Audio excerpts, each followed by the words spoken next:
আপনি কি কখনো ভেবে দেখেছেন পৃথিবীর গভীরে এমন একটি জায়গা আছে যা সম্পূর্ণ আরেকটি পৃথিবীর মতো, যেখানে আছে নিজস্ব জঙ্গল, নদী, এমনকি নিজস্ব আবহাওয়া, যেখানে আকাশের মতো মেঘ তৈরি হয়। এই জায়গাটি এত বড় যে ভেতরে 40 তলা উঁচু বিল্ডিং সহজে দাঁড়িয়ে যাবে। এটা কোনো সিনেমার দৃশ্য নয়, এটি হলো ভিয়েতনামের সনডং, বিশ্বের সবচেয়ে বড় গুহা। কিন্তু এর আবিষ্কারের গল্প ঠিক ততটাই রোমাঞ্চকর যতটা রহস্যময় এর ভেতরের জগৎ। চলুন আমরা মূল গল্পে চলে যাই। 1991 সালে ভিয়েতনামের একজন স্থানীয় কৃষক হো খান শিকার করতে গিয়েছিলেন।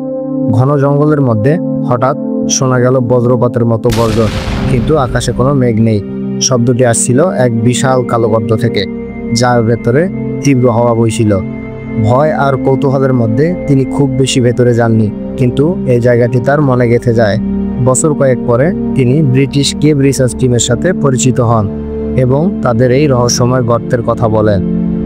2009 সালে হাওয়ার্ড লিম্বার্ডের নেতৃত্বে ব্রিটিশ এক্সপ্লোরার টিম এখানে অভিযান চালায়।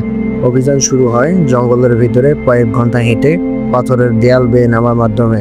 প্রবেশ পথ পার হতেই তারা যা দেখলেন তা যেন অন্য এক জগৎ। বিশাল গুহা চেম্বার, ছাদের উচ্চতা প্রায় 200 মিটার, প্রস্থ 1500 মিটার, দৈর্ঘ্য 5 কিলোমিটারেরও বেশি। এটি এত বড় যে ভেতরে একটি পূর্ণ বিমান সহজে উঠতে পারে। এই গুহার ভেতরে রয়েছে নিজস্ব জঙ্গল, যেখানে গাছের উচ্চতা প্রায় 30 মিটার পর্যন্ত। ছাদের বিশাল গর্ত দিয়ে সূর্যের আলো ঢুকে ভেতরে আলাদা একটি ইকোসিস্টেম তৈরি করেছে। রয়েছে ভূগর্ভস্থ নদী, যার পানির রং গভীর সবুজ, বিশাল বালিয়াড়ি যা দেখতে মরুভূমির মতো। আরও রয়েছে বিরল প্রজাতির বানর, পাখি এবং অদ্ভুত পোকামাকড়, যারা বাইরের দুনিয়ার সাথে প্রায় বিচ্ছিন্ন। এখানে মেঘের মতো কুয়াশা তৈরি হয়। ভেতরের আর্দ্রতা ও তাপমাত্রার পার্থক্যের কারণে এটি তৈরি হয়ে থাকে।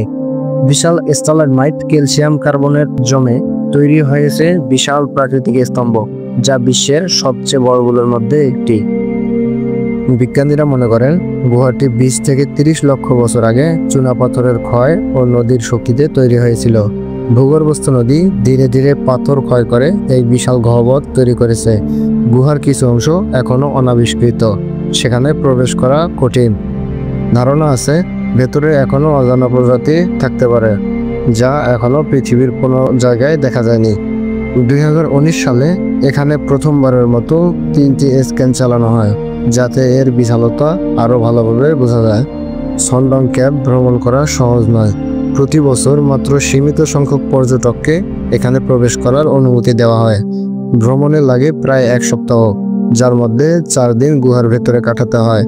গুহার ভেতরে রাত কাটানো মানে অন্ধকার, ঠান্ডা আর অদ্ভুত শব্দের মধ্যে থাকা। প্রবল নদীর স্রোত, পিচ্ছিল পাথর এবং গভীর খাদ এই ভ্রমণকে আরও বিপজ্জনক করে তোলে। সনডং শুধু একটি গুহা নয়, এটি প্রমাণ করে যে পৃথিবীর ভেতরে এখনো অসংখ্য অজানা রহস্য লুকিয়ে আছে। হয়তো আমাদের পায়ের নিচে আরও এমন শত শত জায়গা রয়েছে যা এখনো আমরা দেখিনি। প্রশ্ন হলো, আপনি কি সাহস করে পৃথিবীর গভীরে লুকানো এই জগতে পা রাখতে চান? কমেন্ট করে জানাতে ভুলবেন না।